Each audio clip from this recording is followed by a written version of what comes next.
all here tonight. This is our April LESLLA coffee break, and just letting everybody know, we are going to be recording this session and it will be posted on our LESLLA website for people who are not able to make it. If you have any issues with technology, any questions about the tech, you can go ahead and send a private message to Patsy, and Patsy will go ahead and help you out. Also, just letting people know, we are going to be having time for questions and answers. We're going to be encouraging people because our time together is fairly limited. So if you have questions as our presenters today are speaking, please ask those questions in the chat. The LESLLA board members will be watching and be able to kind of lift those up when we have the time for question and answers. And do try to keep your microphones and cameras off. We ask people, please keep your microphones off so that we don't have unexpected background noise or the feedback echo loop that can happen and make it challenging for people to hear. And when we have multiple cameras going, it takes up bandwidth. So if you are not presenting, please do leave your camera off so that we can make sure that people who might be joining with slightly slower Wi-Fi speeds are able to participate. So welcome to the LESLLA Fika, which is a word in Swedish that means a moment to slow down and appreciate the good times, good things in life, or coffee with friends. So we are really excited from the LESLLA board to be able to bring this to you. And I wonder if I can have my fellow board members turn on their cameras for a minute and wave, because I'm joined by a lot of fabulous colleagues here. So thank you everybody for being here. We're really excited to be able to offer these, to have a chance to pause, a chance to come together through no matter where we are from, and learn some more about different fantastic projects and research that is happening with LESLLA learners. So getting us kicked off, we'd love to hear, where are you joining us from? If you would put in the chat, what country and city, or country and state, are you joining us from tonight? Or if you're in Australia this morning.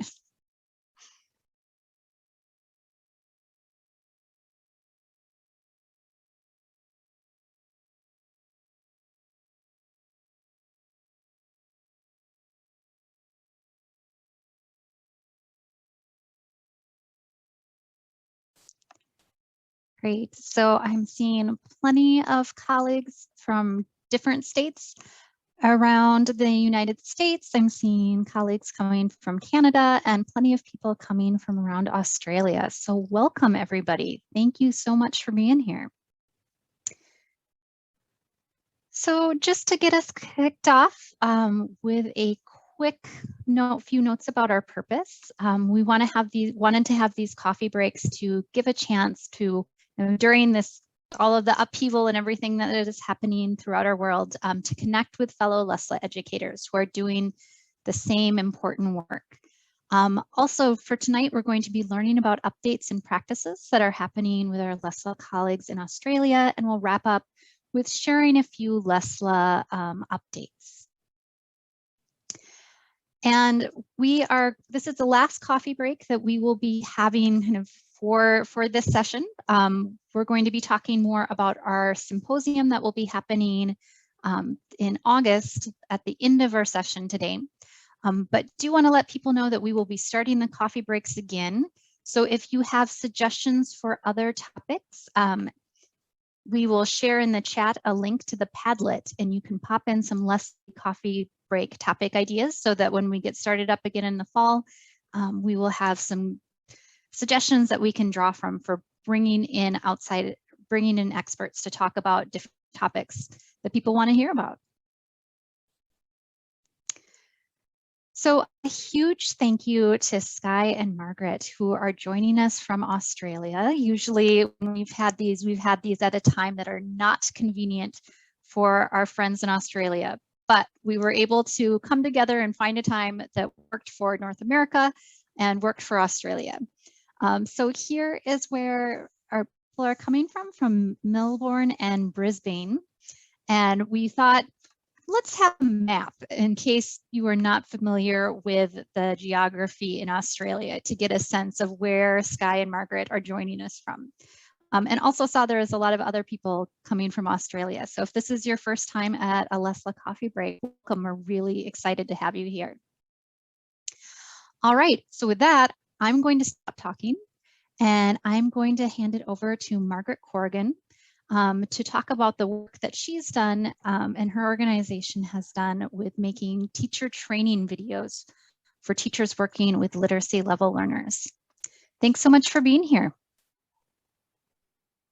Thank you for that lovely welcome, Andrea, and hello to everybody from wherever you're coming from. So my name's Margaret Corrigan. I'm CEO of a not-for-profit training organisation called Carringbush Adult Education, and we operate out of inner city Melbourne suburbs, a couple of inner city Melbourne suburbs of Richmond and Collingwood. I'm also involved in VicTESOL and ACTA, which is the umbrella organisation there, and I'm the current president of ACTA at the moment. So we at Carringbush, we have been around for a long time. We service mainly Vietnamese background students, followed by Chinese, and then people from the Horn of Africa would be our next biggest group, and then people from all over.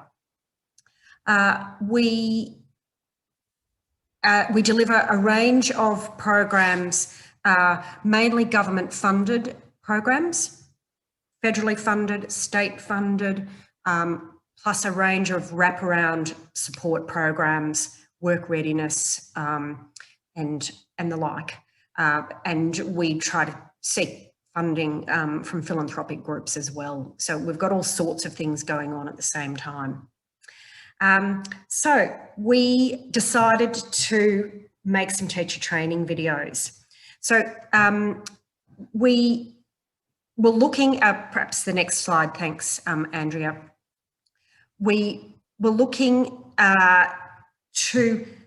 we've been developing a systematic organisation-wide approach to our teaching of our beginning level language learners and our emergent L2 literacy learners, because we were finding that whilst we had qualified teachers, qualified EAL teachers, they were having a lot of trouble with really cutting through with the beginning level learners. So we got some funding. So we applied for some funding and it was through a state education department program, and we developed this teacher training resource. Now, it's really designed for professional learning, for groups of teachers, for new teachers. It's really handy. People can use it in groups, or teachers can just go to it whenever they like. It's free to access via our website. Now, we've developed over the journey some systematic approaches to teaching a variety of things, including new vocabulary and texts, pronunciation, error correction, and then general tips and tricks. Thank you, Skye. That we found have really worked with our learners, and we've based these on a wide really we've researched, and it's happened over a long period of time. Disclaimer there, if you have a look at that photo, you will note it doesn't look like a full class. This is a snap of the photographers in action, or the videographers in action. We rented a space. We offered the students who wanted to be involved vouchers to be involved. So you'll see very small groups of students, like 6 or 8 students at any one time. It's not a regular class. We've made the space look a little bit like a classroom. But we had cameramen there, we had a sound person there.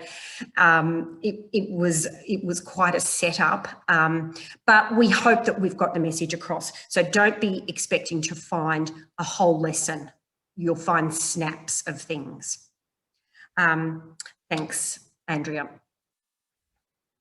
So there's 5 different videos: new words, teaching a text, error correction, tips and tricks, and sounds. Now, you will find that, next video, please. Sorry, next slide.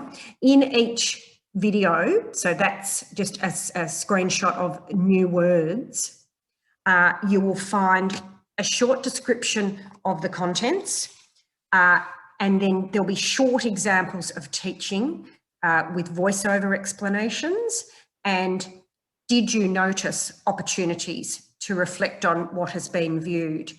And they can be conversation starters, food for discussion, for thought, what does your group of teachers do? What do you think of what you just saw? How could you do it differently? That can be quite useful. And each video is time numbered to locate the specific teaching point that you wish to access. So in this one, new words, if you go down, if you wanted to look at something about syllables and syllable stress, you can find that's at 7 minutes and 22 seconds. You can just go straight to that. That's helpful for teachers. You don't want to waste your time. You can go straight to what you're interested in looking at. And so I've just got the next couple of slides, we've just got a couple of little snippets for you to get a taste of the videos. Thanks, the next one. Thank you, Andrea. Yep. Inviting the students to participate in choral repetition not only provides a risk-free opportunity to practice a new word, but also allows the teacher to monitor and check for appropriate sound production. I want you to practice the sound. See, my teeth are on my bottom lip. And there's a little bit of air. Yeah. Yes? Now, can you practice with your partner and check if they're doing the sound? I want you to say cough. Cough. Cough. Cough. Cough. Cough. Cough. Cough. Okay, Buck, can you listen to me? Cough. Cough. Okay. Min. Cough. Okay. Cough.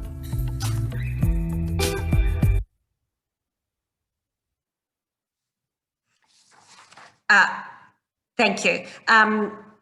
Yes, so the next one, thanks, Andrea, if you could play that. Who has an appointment?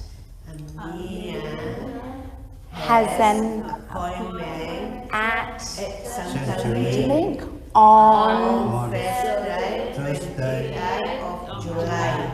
What is this? Time. The time. The teacher uses picture prompts to elicit target language and gradually build up the oral text. Then, the learners have the opportunity to practice the text.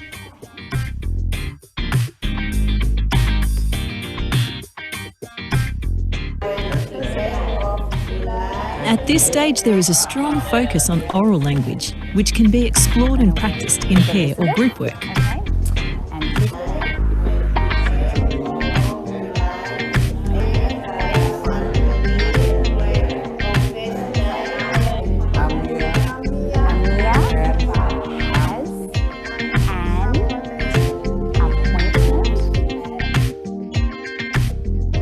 And the teacher checks student understanding of vocabulary and key concepts through their oral production of the story. Has an appointment at Centrelink on Thursday, 28th of July at 9:45 a.m. Did you notice that when setting the context with images, the pace is slow? There is lots of repetition. The tasks activate learners' prior knowledge. The teacher ensures all learners understand. There is constant monitoring and checking.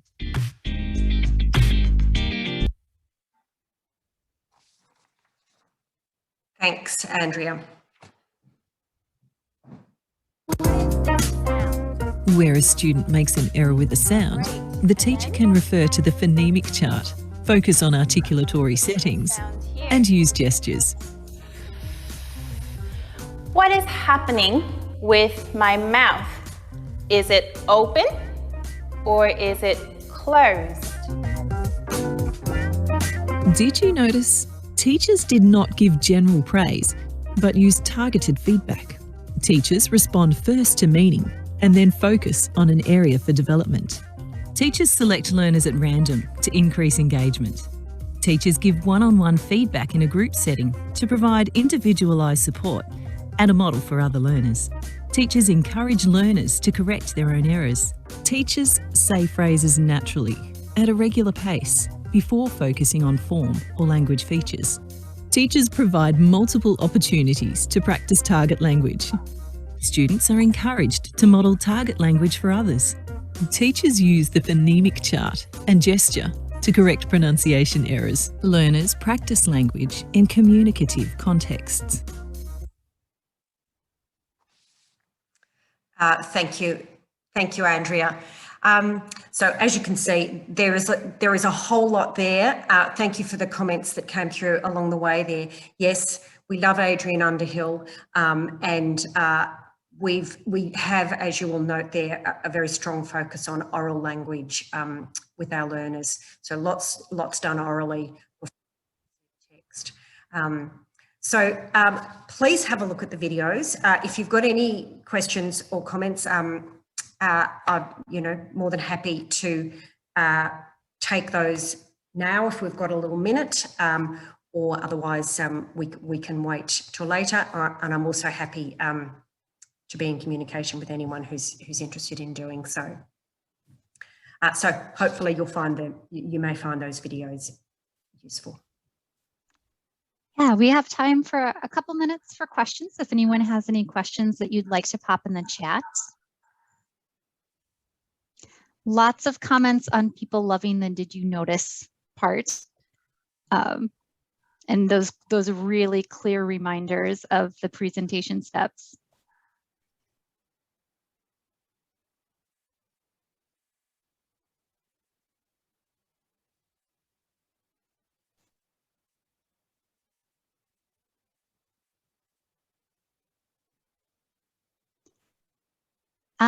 There's a question, how have you used these in teacher trainings? Well, we've used them in a variety of ways. It can be quite useful with a new teacher, and I know that in the US there are a lot of volunteers teaching some beginner level learners. It can be useful in their training if they don't have teaching experience or experience with that group. So it can put teachers, on the same page and avoid the issues that you often find where you've got teachers who they're good teachers, but they'll pitch their lesson too high for the learners. And then, there's a whole lot of upset. It actually sort of illustrates that importance of the slow pace and the oral language.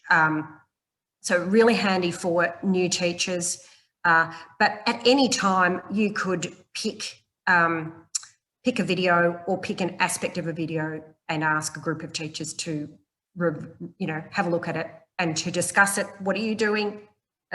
What could you be doing differently?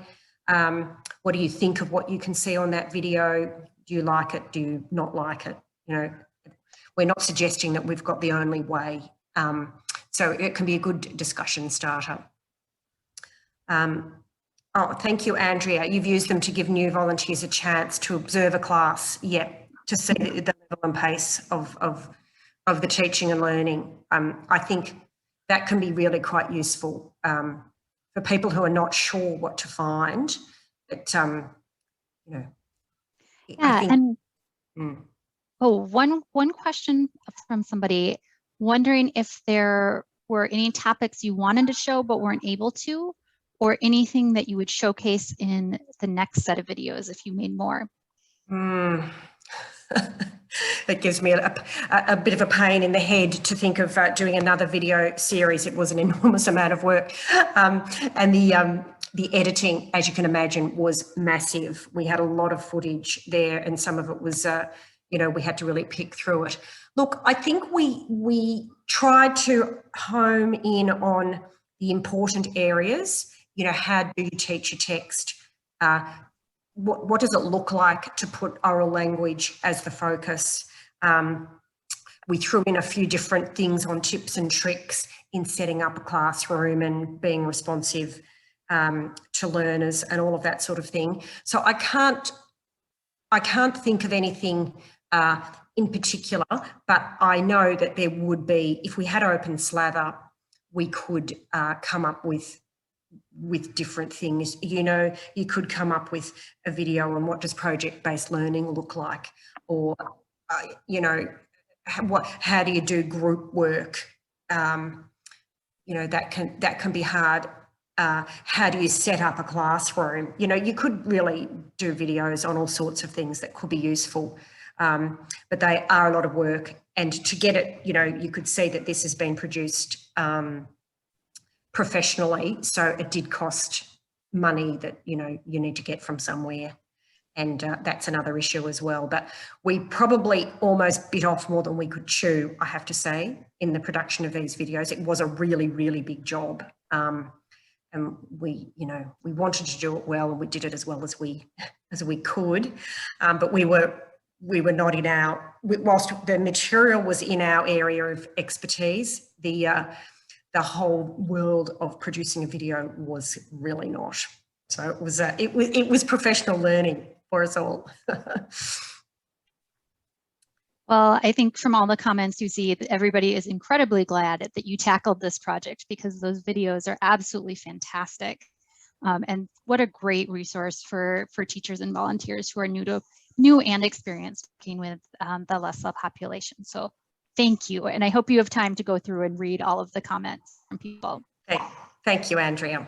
Okay. And if anybody else decides they want to take on a topic like this and a project like this, they can reach out to Carringbush and find what is involved.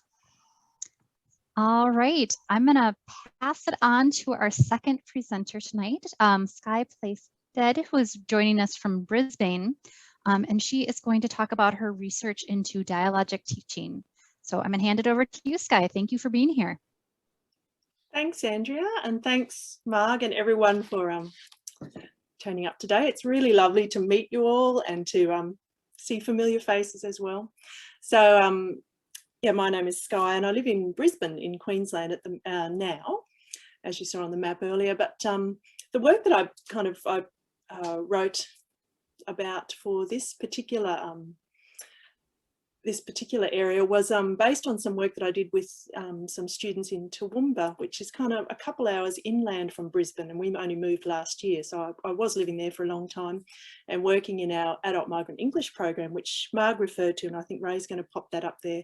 Our Adult Migrant English program is our federally funded program where humanitarian and migrant entrants are able to access funded it keeps changing. It was around 500 hours, approximately, of English language tuition. And so I was working in Toowoomba, which in fact is a refugee welcome zone, we call it here. So that means that the city itself, and it was a fairly substantial, but still not a huge city. Brisbane is our capital in Queensland. Toowoomba is kind of a regional centre, but with a high focus on welcoming members who have refugee backgrounds. So that kind of started many years ago with particularly with the Sudanese community coming into Toowoomba, and more recently it's been Syrian and Iraqi refugees coming. And so these were the folk that I was working with then. So for me, so my background is that I have taught for many years in schools, primary schools, high schools around Queensland in different areas, second language teaching. I was teaching German as a second language, teaching music. So and then moved into TESOL and used all of these skills, of course, to, as all of us do, within my own teaching and practice in TESOL. And then I'm also doing my PhD. I'm a PhD candidate, and actually my research area will be to do with professional development and English pronunciation instruction. So I'll be starting data collection with that soon. But this area, as Marg was mentioning, this area of oral language and confidence, this was kind of what got me really prompted and thinking about how could I actually incorporate more of this in my teaching. So do you mind doing the next slide, please, Andrea? So there I am. So I use a lot of music and song, and fortunately, the Yazidi, we have a very high Yazidi community in Toowoomba, and the Yazidi culture is very based around dance and music. And so it was just wonderful to be able to use these as points of connection with my students all the way there. So that's a couple of photos there. So what I'll do is I'll talk about this dialogic teaching, but I won't go too heavily into the theory. You can, in the slide at the end there, you can see a link to Robin Alexander's Dialogic Teaching Companion. It's quite a hefty kind of theoretical framework, but there are ways. I found it really helpful to help me to get some structure and think about talk in the classroom and how to actually leverage and work more, I guess, plan and work around the interactions and as this Mile comment is here, this talk for thinking.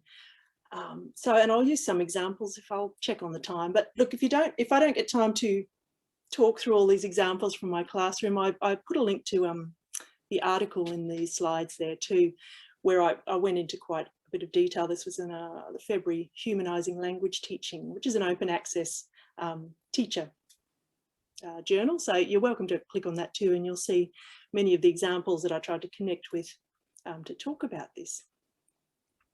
Could you click the next slide, please? Thank you. So the background, as I said, I was working with these young adults because in our adult migrant English program, there's a youth program, which can be, and all these things are run very differently in different states.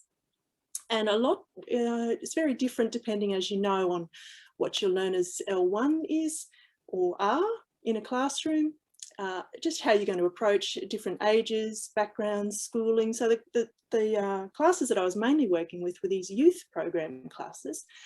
And at that particular time, Toowoomba didn't have a huge amount of resources and ability to cater for very preliminary level young adult high school age people coming into Australia.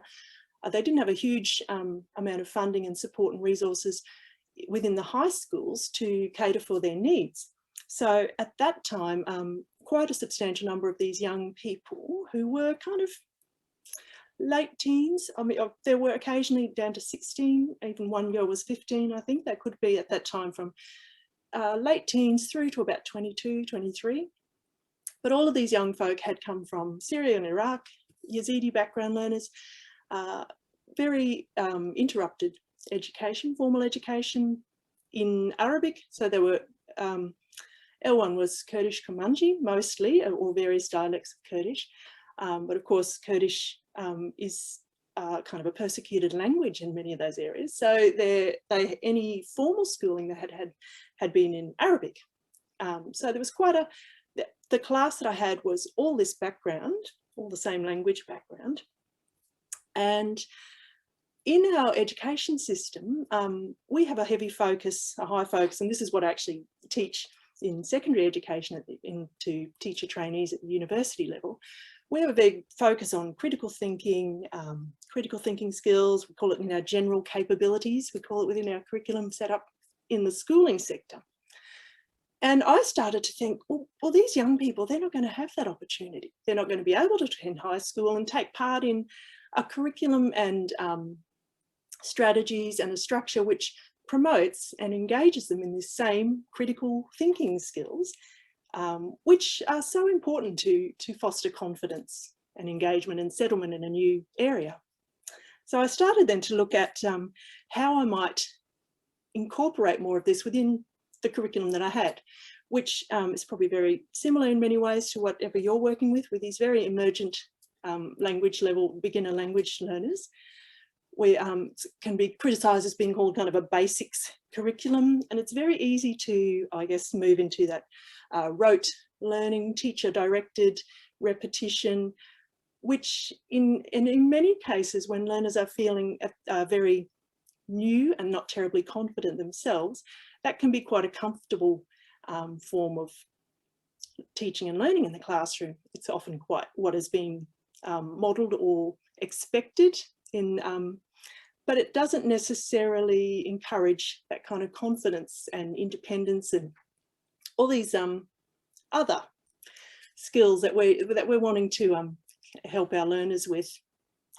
So I started to look at then how I could do this more and started to look at Robin Alexander's work.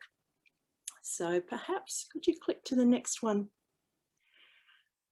So this is quite a, you can look at Robin Alexander's work. He has researched for many years in the UK and around Europe, and mostly in they've got a huge amount of funding in the Cambridge Primary Review. So that was looking at many different classroom settings and teachers across the UK and Europe. And he started to identify in the actual talk that happens in classrooms, what kind of interactions and dialogue were happening. And this is just in the general classroom. And started to identify particularly what he calls these pedagogical habits, which I found a really helpful kind of thing to think about as a teacher. So what he found was most common in classrooms, and this is generally, was this kind of recitation, which you may have, and I don't know everyone's background in education and training, so you may be familiar with this, but I wasn't at the time. I was kind of learning and studying all this stuff at the time. So recitation is that kind of teacher-initiated question, student response, and then a kind of a habitual praise as feedback, kind of, you know, we often do that with a closed style question. I live in Australia. Yes, good, Australia. And that was kind of the end of the interaction. And that's actually that pseudo inquiry where we're asking a question where we kind of already know the answer and we're just waiting, and there's no real extension or engagement past that in our questioning style. So Alexander's work kind of looked at, and then there's a huge amount of research past that, of course. I'll just go into it all very briefly. So he kind of looked at that teacher talk, what the teacher says, the students talk, and then the interactions between them. And so it comes in there are many different ways you can apply this, of course, in your own classroom setting. But for me, it helped me to actually structure my thinking around, well, what am I saying and what are the students saying, and how can we actually use dialogue and talk as a tool, I guess, in our classroom practice for learning.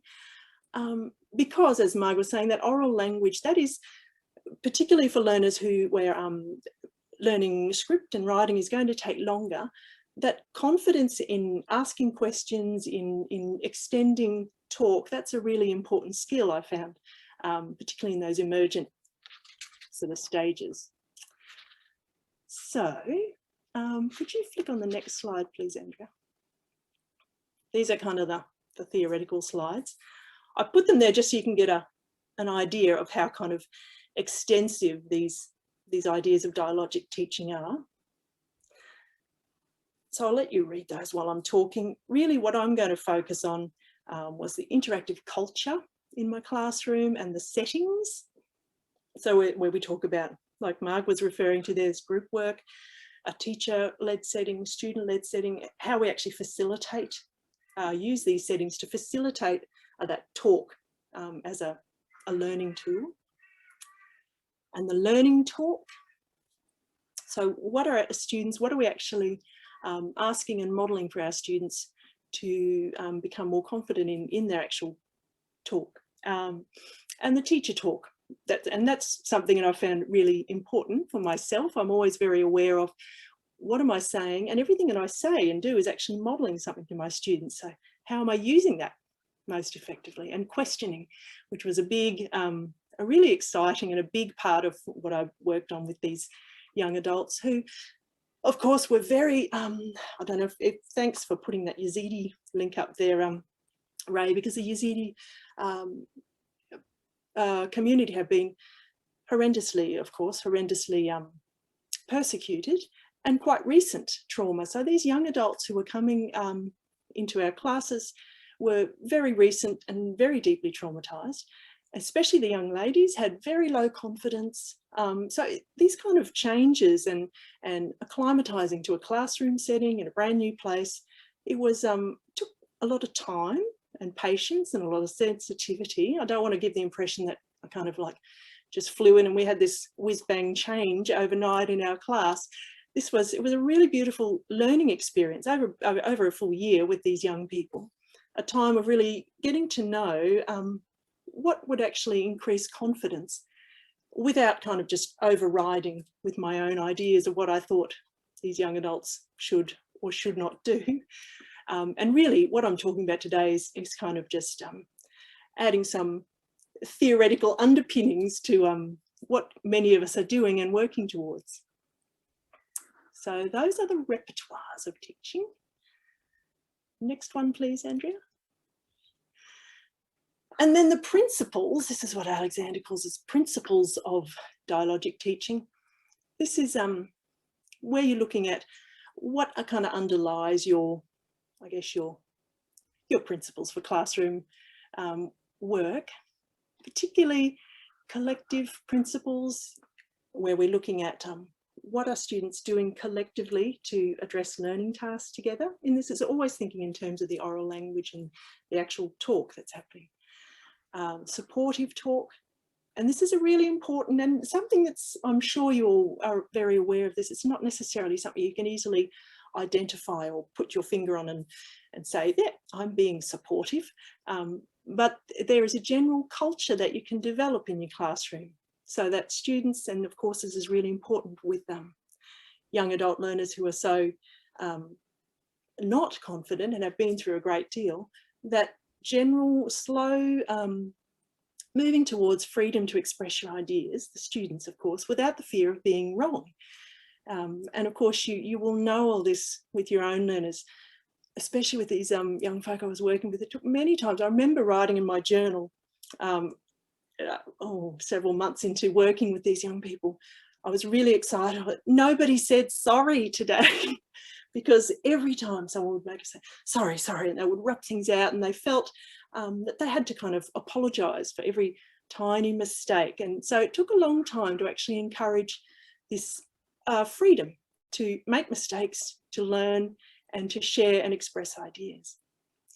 And then, of course, you get onto these within your classroom, depending on the language level and what you're doing with your learners, you can move really towards using your talk to actually really build and link on ideas. And this is, it comes, we didn't really get to this kind of phase, of course, because we were at the very emergent levels of the language that we shared together. But as a teaching strategy, you can move more towards those if you're working on projects and things like that. So, oh, thank you. I can see all these. The slides, I think, are being uploaded to the LESLLA website. Thank you, Kira. And I've got a link on the end here too. Thanks, Ray. Could you change to the next one, please, Andrea? I've got a little bit of time. So, so what I'll talk about is some of the, and these are in my article that I wrote, some of the examples from my classroom. So this is kind of based on some of the, just some critical incidents, I guess, some things that occurred throughout that year, which I thought kind of expressed these points here. So in terms of building confidence, oral confidence, really, I think, as with any kind of critical pedagogy, it starts with yourself, looking inwards and starting to reflect. And of course, that's kind of a big part of my research area is reflective practice. So look, I started really keeping a journal. I did that for a good 6 months. And reflecting on what I was doing in terms of these interactive settings and all this dialogic work. And I started to think about how I could actually plan towards and include these kind of things in my planning first. So I started to think more in terms of during the day, because in our AMEP program we have, you go, it's like a school day, you go from morning till afternoon. 2 breaks during the day. So I started to think very much about, well, what is the structure for this particular lesson? Will this be a teacher directed? Will they be in small groups? And this, I actually took a long time to actually model this. So I started with planning this and then modeling this. I would draw pictures of what a group looked like. And we practiced these words for group work, for pair work. And because the learners all had shared the same first language, I learned the words in Kurmanji. I learned Huma means group, and I would practice these and draw these so that these became our kind of our norms in the classroom, so that it became a part of our routine. It took a lot of thinking, prior thinking. I couldn't just kind of turn up and go, oh, we're going to learn about this today. I had actually kind of thought this through in the ways that this would most effectively encourage the talk. We talked about turn, and we'd use this word turn. And I'd model this all the time in my own instructional language. So it's my turn to speak, whose turn, and we'd practice the word turn. So they'd practice this turn taking and all these kind of structural things which were not necessarily part of their school classroom cultural previous experience for any classroom learning that learners had. And I think it's probably worth mentioning that we're talking about these were a very lively bunch of young adults, and the Yazidi community is very close-knit, quite small. And this is why Toowoomba has one of the highest Yazidi settlements within Australia. The Yazidi folk are settled in communities because their community is quite a small, close-knit community in Iraq and Syria, and that has helped the community to stay together. So these young people all knew each other very well. They were very lots were related in some way, very close as kind of brother-sister relationships, and very, very noisy. The Yazidi culture is wonderfully inclusive, lots of talking, lots of loud music, always shared food. I'm sure I put on weight working with these young people, because every break time there would be, you know, teacher, someone would make things and share things. It was a really wonderful shared experience, but it did mean that I had to actually really think about and structure our class day in a sensitive, caring way, but to actually say, this is time to talk about this, and this is time to stop, and here's how you take a turn, and it's their turn. We kind of worked through these things together. So it really was a lot of fun. So thinking and planning that way, I found gradually that initially there was a real culture of kind of competition within the classroom, not in a negative sense, but it was kind of like, look, if I write this fast enough, teacher, finish. And everybody wanted to finish quickly and be the first one done. And so as we kind of modelled and worked through this taking turns, group work, structure, routine, there was just less, I think the students became more aware of what the expectations were, and there was just less competition for my attention and less kind of competition to try and finish first. And then it was clear what was partner time, what was pair work, and that how you helped each other and helped your friend or your partner if it was partner work. It just established that less kind of competing for my attention, I guess, but in a positive way. So the focus then became on what the task was, rather than, oh look, I finished. And then how do we harness the power of talk? I love that phrase, that talk is quite a powerful thing. So I guess I started to then think about, in terms of all those dialogic principles and repertoires, what was actually encouraging in terms of the learning talk. And particularly one thing that I really focused on was the use of questioning, and really modelled this. So I had question cards, what, where, who, all those up on the board. And I used these all the time. And it's similar to what Marg, I guess, was showing there, these modelled phrases and trigger phrases. This kind of became really helpful in terms of encouraging students to use questions and then to extend on that. So one example that I wrote about in that article was we had the question, what's your name? I'd written it on the board, and then I used this to elicit a new question. So, sorry, I got a phone call. So I had where on the board, And I was asking, you know, well, how can we make a question with this word? How do we talk about where you lived before you came to Australia? And somebody volunteered, are you from? Where are you from? Oh, that's great. So we made this question, and this was all oral. This is working together and adding to each other's questions and forming these sentences together. So we became kind of more adept at using questions and creating questions and building on questioning in that way. And then critical thinking. So this was a really interesting incident that I referred to in this article. In terms of critical thinking, I think I focused a lot more on my own feedback as a teacher. And as I mentioned in the beginning there, oh, thanks Judith, I can see you've written there about IRF. I focused then more on my own feedback as a teacher, rather than just saying, yes, good, that kind of habitual praise that Alexander calls it. I started paying closer attention to my talk and allowed wait time, which is one of those really important things which we all know about, but it can take a fair bit of effort and time to actually work this through in your classroom. So if you're asking or working on something, allowing time for students to process what it is that you're asking and to answer that. And then one of the incidents in terms of critical thinking, we were doing a matching activity. And we'd gone through, I think this was to do with animals and body parts. And we'd seen the word mouth, and everyone knew this word in English, mouth. And I can't remember the exact context. It was to do with one of the, it was a literacy related lesson. So it's to do with one of the topics that we were working on and to do with animal parts. And there was a picture of a beak, a bird's beak. And one of the students had said to me, what? He's pointing the picture, what? I thought, oh, that's exciting. He's used a question word. So I said, that's a great question word. And I said, well, how can you find out the English word for this? And he kind of realised that I wasn't just going to tell him the word. He's a very, very sharp young man, this guy. And so he said to me, he pointed to the picture and said, letter number 1, sound.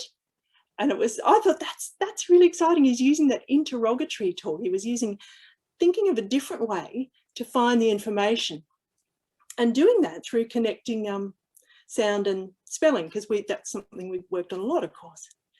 So that kind of, that's how I was thinking of that. And those talk for thinking skills, the last kind of example in my classroom practice at that time that I wrote about in this article was looking at that supportive talk. I think learners are not going to take risks if they don't feel supported and they don't feel safe within the classroom setting. And it takes a long time to establish that culture of safe, supportive, I can ask a question and make a mistake without that fear of getting it wrong. So this incident, there was a young lady who was very shy and not one to, she would kind of hold back and didn't want to volunteer information. She was afraid of making mistakes. So she'd written a sentence, we were writing a sentence, and her sentence had and in it, and she'd misspelt it as at, A-T. So as I was going around, this was one-to-one, I was going past and looking at her sentence with her, and she read it aloud. And she said and in her speaking. And so I praised her because it was the first time she'd used this. It was connecting the word and using it in a new way.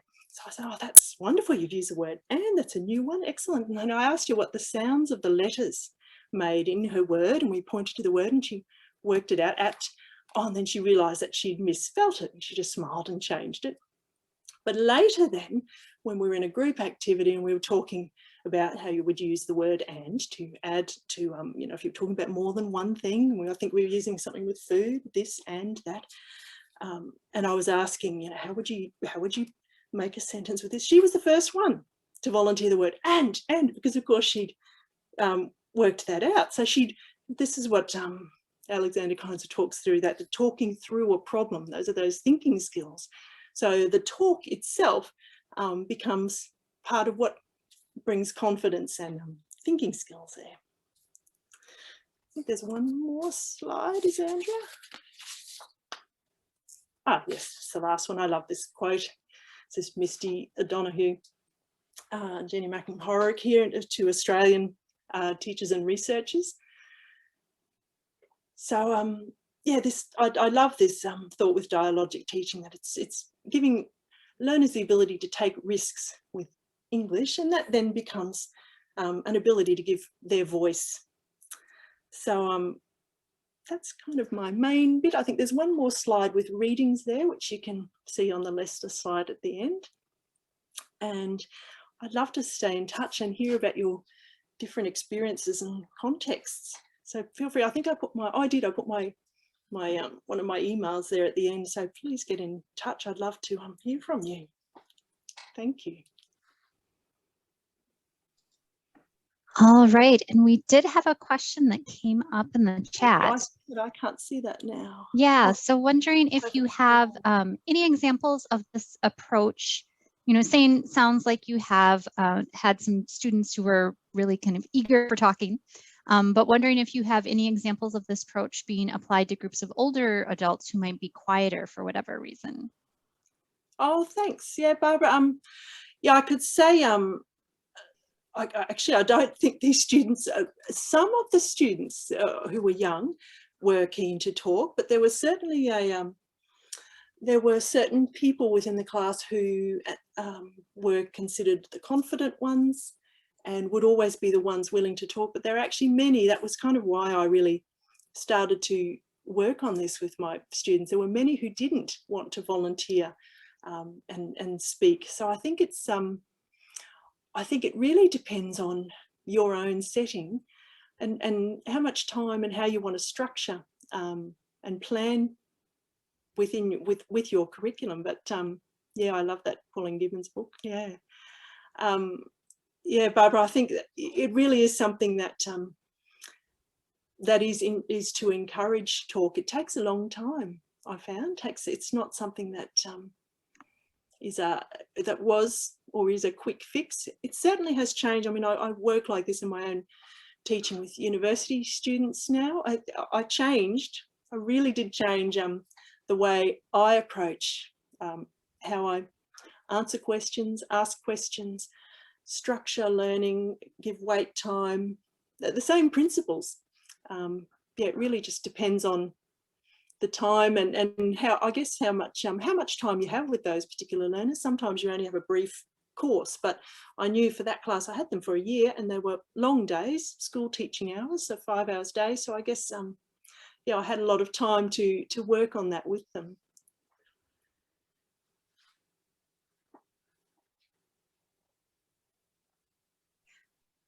All right, so lots of enthusiasm in the chat. So I hope you're able to go back and read all of the thanks and the thoughts in the chat. Anybody else? We have just 1 or 2 more minutes for questions if anybody else has any other questions about the approach.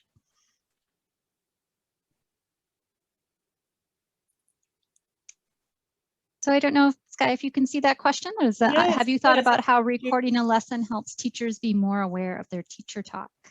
Yeah, thanks, Judith. Yeah, that's certainly a reflective strategy. I work a lot with the work of Steve Mann and Steve Walsh and Tom Farrell. That's certainly one of the strategies. I was very because this was not a research project. This is not actually my PhD research area or anything. So I was quite limited. I couldn't actually record what was happening within the classroom itself. But yeah, I think it can be a very helpful tool, even recording short snippets of your own talk. And there was somebody else I noted, it might have been Tom Farrell actually. He's written an interesting paper on that. I could look that up for you actually. I can't remember what he called it, but you actually keep a little tally of what kinds of interactions, just you as a teacher, or you personally. And it is quite an awareness raising thing. For me, I just did it through, I record myself or write things down at the end of the day, or record myself on my phone to remind myself of what I was doing and what was happening. So for me, it was more kind of just an internal self-reflective process. But probably, and certainly with teacher trainees and with beginning teachers, that can be, if you do that sensitively with each other, that can be quite an interesting process. Or you know, working with a colleague, pair observations and that kind of thing. It's all those things. If you have a kind of a basis of trust and yeah, if you have that kind of basis of trust and confidence with each other, that can be a really useful learning experience. Yeah, that's great. Thank you. All right, thank you so much, Skye. That was fascinating. And I have a feeling that people are going to be doing a lot of reading your article and then doing a lot of digging in to this. So thank you so much for coming, presenting, and sharing all of your work and your research. We have a few minutes left. So just wondering if in the chat, anything that people would like to share, anything that resonated with you, or any other additional comments that you have, any last questions as we're wrapping up?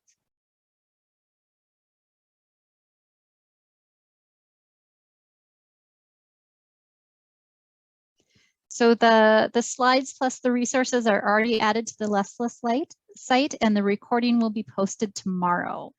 So if you have colleagues who weren't able to make it tonight, or if you want to go in and do some of the reading or watch the videos that Margaret shared, those slides are already up on the LESLLA site. So thank you so much, Ray, for posting those and getting those up so quickly. And yep, remembering that you can share your ideas for future coffee breaks on the Padlet. So don't hesitate to click on that and share if anything that you've heard about tonight has made you think of, I have somebody who would be really great to share, or there's something that I would really love to dig into. Share those for us so that we can keep bringing in experts who are doing fascinating work and fascinating projects to talk about all of the interesting things that they have been able to dig into.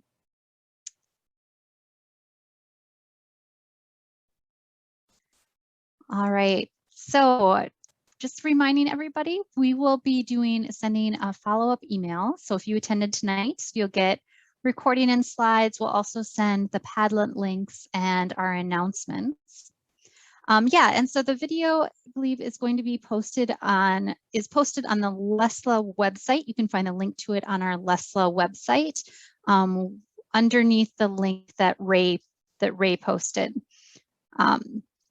So that's where we keep all of our recordings and everything that we have. So just a few announcements for you. We have our virtual symposium. We decided to go virtual for 2021, and that is going to be happening on August 11th and 12th. So we're going to have, and during our days, we'll be hosting live keynote. We're going to have live roundtable discussions and some more of these coffee break sessions that will be available to all attendees. We are going to be having all of our other sessions are going to be pre-recorded so people can watch them on their own time and come together to discuss them. And also, if people are not able to make it to a part of a day, you'll still be able to watch all of those recordings. And so we'll be bringing in presenters to do a live Q&A, kind of grouping the recordings and the presentations by topic, and so that we'll still get a chance to interact with the presenters and ask them questions about the work that they have been doing. And shared in the information, we'll again send this out in the follow-up email, information on the symposium, and then know that the call for proposals is out and proposals are due by May 21st. So you still have about a month to be able to get your proposal in. So if you want to learn more and if you would like to submit your proposal, we have that proposal submission form, and information will be coming out shortly about the registration for the symposium. So again, silver lining, unfortunately, we're not going to be able to come together again this year in person, but we're going to be able to still come together virtually, host some really fantastic sessions, and have a chance to be able to still learn from each other. And yes, as Patsy said, we miss you all. So thank you so much for being here. And we will definitely, there was great turnout from Australia. So thank you everybody from Australia who showed up, and we will definitely make sure that we are trying to have other sessions, including so we can include our colleagues from Australia. All right, we are at time. So just want to say thank you everybody again for coming to the coffee break. A huge thanks to Margaret and Skye for coming on, sharing the work that they're doing, for having done all of that work in the first place, and sharing their expertise, their slides, their videos. Thank you so much. And remember to save the date for the August Symposium. Again, that's going to be August 11th and 12th.